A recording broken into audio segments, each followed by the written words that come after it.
பொறுத்துக ஏ B C D கொடுத்துருக்காங்களா. இப்போ ஏ என்ன கொடுத்துருக்காங்க 17,488. 17,488ன்றது வந்து இந்த ஆப்ஷன்ல எது வரும்னு பாருங்க. இந்த 4 மற்றும் 8 வகுப்படுமான்னு செக் பண்ணலாமா.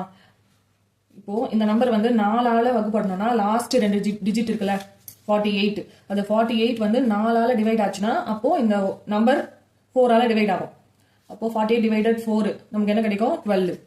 அப்போ இது வந்து 4ஆல டிவைட் ஆகும். நெக்ஸ்ட் வந்து 8 இல் டிவைட் ஆகுமான்னு கேட்டிருக்காங்களா. அதே மாதிரி லாஸ்ட் 3 டிஜிட்ஸ் 4 4 4 8 இந்த 3 டிஜிட் இருக்குல்ல இது வந்து 8ஆல டிவைட் ஆகும். 8ஆல டிவைட் ஆச்சுன்னா இந்த நம்பர் வந்து 8இல் வகுப்படும். இதில் டிவைட் பண்ண நமக்கு என்ன கிடைக்கும் 56. அப்போ 17,448ன்றது வந்து 4 மற்றும் 8இல் வகுப்படுமா. இது ஏ. நெக்ஸ்ட் 36 24 இன் ஹெச்சிஎஃப் கேட்டிருக்காங்க. 36க்கும் 24க்கு ஹெச்சிஎஃப் டேபிள் சேம் டேபிள்ல மல்டிப்ளை ஆகணும். இப்போ இது வந்து 3 டேபிள்ஸ்ல வருமா 3 12 3 8 24. திரும்பவும் ரெண்டாவது டேபிள்ல 2 6 2 4.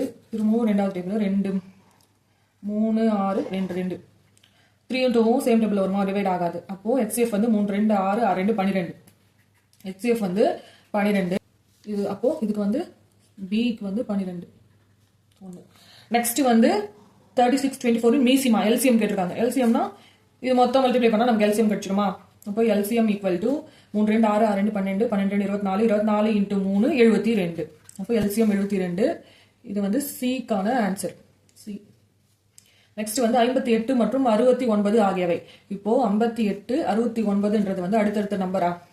அடுத்தடுத்த நம்பரா இருந்தா என்ன இருக்கும் அது சார்பகா எண்ணா தான் இருக்கும். இதோட ஹெச்சிஎஃப் வந்து சார்பகா எண்கள்னா அந்த ஹெச்சிஎஃப் 1 இது 1ஆல மட்டும் தானே டிவைட் ஆகும். அப்போ 58 69ன்றது வந்து சார்பகா எண்கள். டிக்கு வந்து 2. அப்போ ஏக்கு 5 பிக்கு 1 சிக்கு 4 டிக்கு 2. Option B.